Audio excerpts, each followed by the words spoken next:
Effective immediately, Dean Foster is no longer part of Precision Group. You're finished here, Dean. Security will escort you out. 300 people watched him one cardboard box into the rain. She thought, Cancel the deal. remove Vanessa Sinclair. Then the notifications appeared on every executive's phone. What did you just do? You fired the man without power. You never asked who owned the company. Mr. Foster, any comment before you go? Fire every one of them. Understood, I'm on it.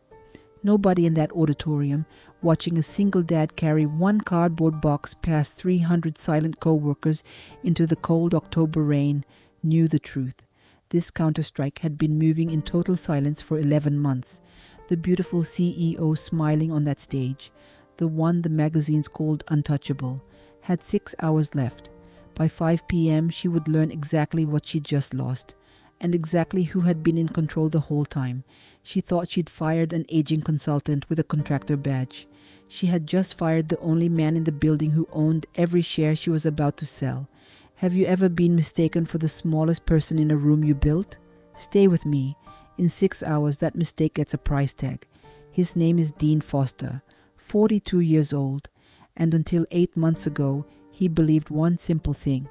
If you build something quietly enough, the truth will always be louder than the people taking credit for it. He was wrong about the loud part. He was right about everything else. That morning started like every other. Detroit, 5:40 a.m., sky like sheet metal. Dean flipped pancakes shaped like a stegosaurus for his 5-year-old son Eli, who believes his dad is just a quiet guy who fixes machines. One of those two things is true. Dean dropped Eli at kindergarten, then drove to a plant off 8 Mile Road, a plant with his name over the entrance and a contractor badge in his pocket that said he barely belonged inside it. 15 years earlier, Dean built Foster Precision Group in his garage with a used mill and a friend named Tommy who worked 6 weeks for nothing but sandwiches. They machined parts that aren't allowed to fail, aerospace brackets, surgical housings. Perfection was the product. Quiet was the culture. Then his wife Grace got sick and after 18 months died. At her funeral, Dean did the math. A company can survive without your face. A 1-year-old cannot.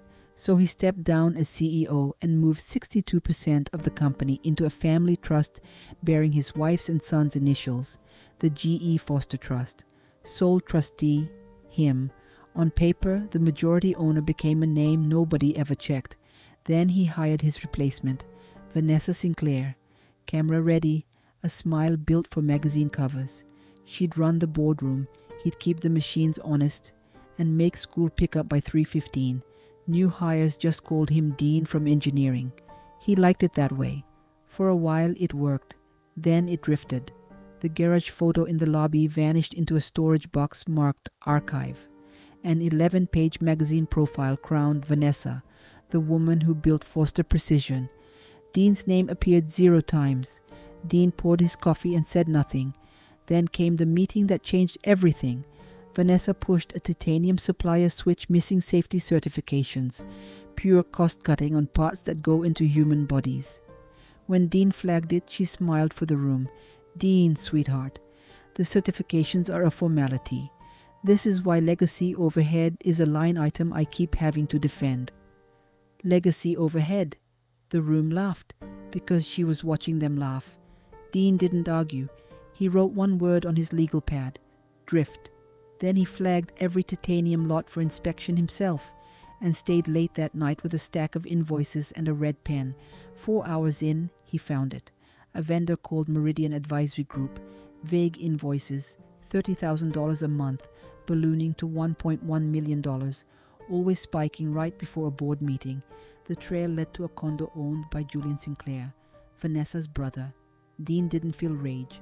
Rage makes a man stupid. He felt something quieter, heavier. It made him precise. He brought in Ruth, the company's longtime controller, the only person who still called him boss. Together they built a case slowly to spec in a blue notebook that never touched a company server. Then the drift became a landslide. His badge died at the turnstile. His apprenticeship program, named for his father, got rebranded with Vanessa's name on it. His own patented invention appeared on her Investor Day slide. Innovation delivered. Then Ruth found something worse.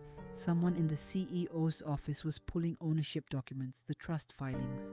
A leaked deck named Project Crown, a private equity firm quietly negotiating to buy the trust's 62% stake, calling it a passive family trust managed by disinterested trustees. Vanessa had found the trust. She thought it was an abandoned safe.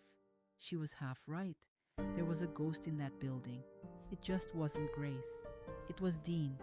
Then came the gut punch. A delegation of voting authority had surfaced, backdated, notarized by an expired notary, bearing Dean's signature, not forged by hand, stamped from a signature stamp sitting in the executive safe, 2 feet from Vanessa's chair. Michigan is a one-party consent state. Dean bought 2 recorders. At the company's 15th anniversary gala, Vanessa found him at the bar and said, glass raised, "You were never the brains here, sweetheart. You were the muscle. We photographed well." The recorder in his breast pocket caught every word. Weeks later, Dean saw the final piece. A signing ceremony was set for Friday, 5 p.m., Vanessa about to vote the trust's shares to sell the company out from under him using the forged delegation. His lawyer prepared everything: revocations, a criminal referral, the blue notebook. Then Vanessa moved first. Friday morning, live stream town hall, cameras rolling, effective immediately. Dean Foster is no longer part of Foster Precision Group. 300 people watched him carry a box into the rain. She'd just fired him in front of every witness in the company, 6 hours before she needed nobody watching her. She'd also handed him the cleanest stage a Counter-Strike ever gets. At 4:40 that afternoon, Dean walked into the 12th floor boardroom. The same jacket, still rain damp, flanked by his lawyer and Ruth. Holloway Capital sat ready to close. "You can't be in this building," Vanessa snapped. "Security." Neither guard moved. His lawyer laid it out: the expired notary, the stolen stamp, the sole trustee of the G.E. Foster Trust. Standing right there, owner of 62% of the company Vanessa had just tried to sell. Then they played the recording, her own voice filling her own boardroom. "You were never the brains here, sweetheart." "You're right about one thing," Dean said, voice level after 11 months of practice. "I am the muscle. This morning you fired the muscle in front of 300 people. This afternoon the muscle owns every share in this room." The Holloway lawyer closed his portfolio. Deal dead. By 7 p.m. the board voted her out. Her brother Julian was caught at the airport weeks later and flipped fast. Vanessa held out 2 months before the recordings buried her. Wire fraud, forgery, 30 months in federal prison, full restitution. The judge said it best at sentencing. The defendant did not steal because she lacked money. She stole because she believed the man she was stealing from lacked the standing to object. Dean didn't take the CEO chair back. "The company needs a full-time chief executive," he told the board. "Eli has a full-time father. I know which job I'm irreplaceable at." He kept the chairman's seat and the 3:15 pickup line. The garage photo went back on the wall. The apprenticeship got his father's name back. And that night he was home for pancake night, syrup on his son's chin, a birdhouse drying on the kitchen table. "Because a lot of people made it," Dean told Eli. "Grandpa's hands, Mom's brain, Tommy's welding, Miss Ruth's math. My job was to keep it safe, like you're doing right now. So here's the index card worth taping by your coffee maker. If somebody ever calls you just the muscle, don't perform for the room they control. Go home, write down what they said, keep it dated, keep it backed up twice, because patience without proof is just suffering, but patience with proof is a loaded spring.